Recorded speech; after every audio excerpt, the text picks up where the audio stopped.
शव यात्रा। अमरपुर नाम के एक गांव में विमल हलवाई अपने 2 छोटे बच्चों और बीवी के साथ रहता है।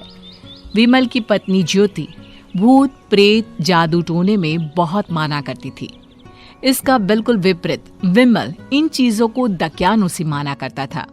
रोज की तरह विमल अपने मिठाई की दुकान जाने के लिए निकलने की हड़बड़ी में होता है। मैं निकलता हूँ ज्योति, देरी हो जाएगी, दुकान भी खोलनी है मुझे। अजी ध्यान से, आज अमावस्या है। रास्ते में कोई कपड़ा या कुछ भी गिरा हो तो उसे लांग मत दीजिएगा, बगल से चली जाइएगा। अरे ऐसे तो तुम मुझे पागल ही कर दोगी क्या? हाँ, मैं नीचे देखकर चलूं कि सामने से कोई गाड़ी घोड़ा आकर मेरे ऊपर से चला जाए? दोनों हालत में तो मेरी ही मौत है। अरे क्यों सुबह सुबह इतनी अपसुगनी बातें कह रहे हो जी? मेरे गांव में तो ऐसा आंखों के सामने होता हुआ देखा है मैंने, इसीलिए कहती हूँ, वरना मुझे क्या, पड़ोसी को तो नहीं कहना चाहती मैं। पति हैं आप मेरे, इसलिए बोल रही हूँ। विमल अपनी मिठाई की दुकान चला जाता है। दुकान पर पहले से ही ग्राहकों की लंबी लाइन लगी हुई थी। ये लो, वहाँ ज्योति अमावस्या को लेकर परेशान है और आज तो हमेशा से ज्यादा ही लंबी लाइन लगी पड़ी है। अच्छी खासी बिक्री होगी आज। विमल दुकान खोलता है।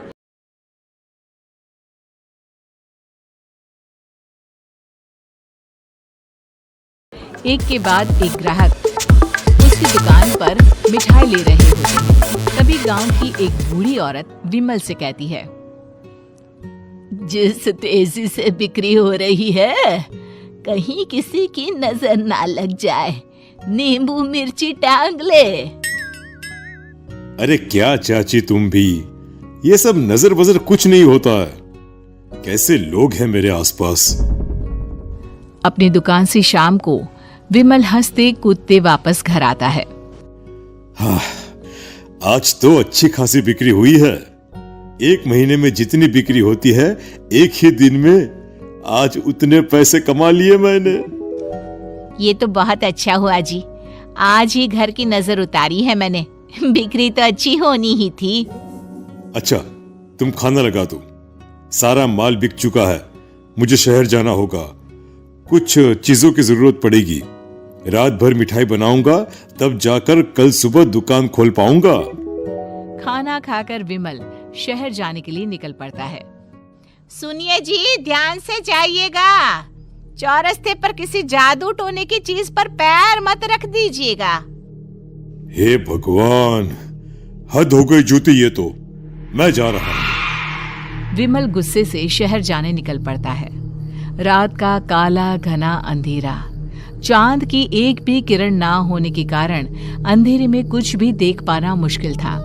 जंगल के बीच के एक अधकच्चे रास्ते से विमल जा रहा होता है।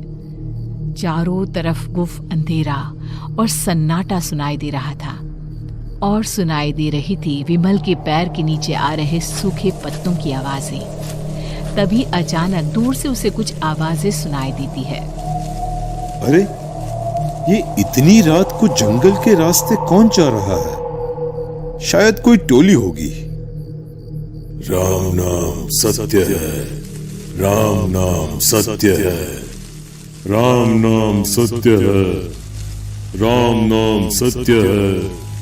धीरे धीरे आवाज कुछ कुछ सुनाई पड़ती है। आवाज धीरे धीरे और नजदीक आती सी लगती है। विमल देखता है कि उसके सामने से सजी धजी सफेद कपड़े में लिपटी एक अर्थी निकल रही है, जिसके साथ 5 लोग ही थे। 4 आदमियों ने उसे कंधा दिया हुआ था। एक मटका लिए आगे आगे बढ़ रहा था। विमल के बिल्कुल सामने आकर अर्थी रुक जाती है। उसमें से एक आदमी विमल से कहता है, अरे भाई, जरा अर्थी को कंधा लगाना, मैं बहुत थक गया हूँ, बड़ी मेहरबानी होगी। हाँ भाई, कंधा तो मैं लगा दूं, पर रात को 12 बजे ये शव यात्रा, इस समय कौन अर्थी ले जाता है? तभी विमल को ऐसा लगता है कि शव में से आवाज आई, ये आवाज। मजबूरी है भाई, आप कंधा दीजिए, मैं रास्ते में सब बताता हूँ आपको।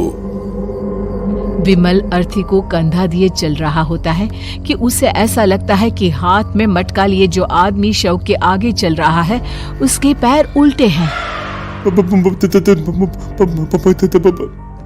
क्या हुआ भाई, हकला क्यों रहे हो? वो आपके साथी के पैर उल्टे। विमल अपनी बात पूरी भी नहीं कर पाता कि वो देखता है कि उस आदमी के पैर तो सीधे ही हैं। अरे नहीं, कुछ नहीं, मुझे शायद वहम हुआ होगा। धीरे धीरे सब आगे बढ़ रहे होते हैं। तब विमल को अचानक लगता है मटके में से एक हाथ बाहर आ रहा है। विमल घबरा जाता है। इसके पहले वो कुछ बोल पाता, कल्लू कहता है, मेरा नाम कल्लू है। हम 6 दोस्त थे, जिसमें से एक को तो तुम सोया हुआ देख रहे हो। इतनी पक्की दोस्ती थी कि जैसे हम सब सगे भाई हैं। पर किस्मत का कोई क्या कर सकता है। आज से 4 साल पहले एक नदी में हम सब नहाने गए थे, जिसमें डूबकर राजेश की मौत हो गई। किसी मजबूरी के कारण हमें उसकी अर्थी को रात को ही शमशान घाट ले जाना पड़ा। हम 5 उसे ले जा रहे थे। 4 साल पहले आप 5 में मैं कुछ समझा नहीं। मंकू अपनी गर्दन पीछे घुमाकर अपनी आंखें बड़ी बड़ी कर विमल से कहता है, अरे भाई, पूरी कहानी खत्म होने दो, फिर बीच में बोल लेना, ठीक है? तभी रास्ते में एक हादसे में अपने दोस्त के साथ हम सभी मर गए। वो सामने देखो, हमारा दोस्त।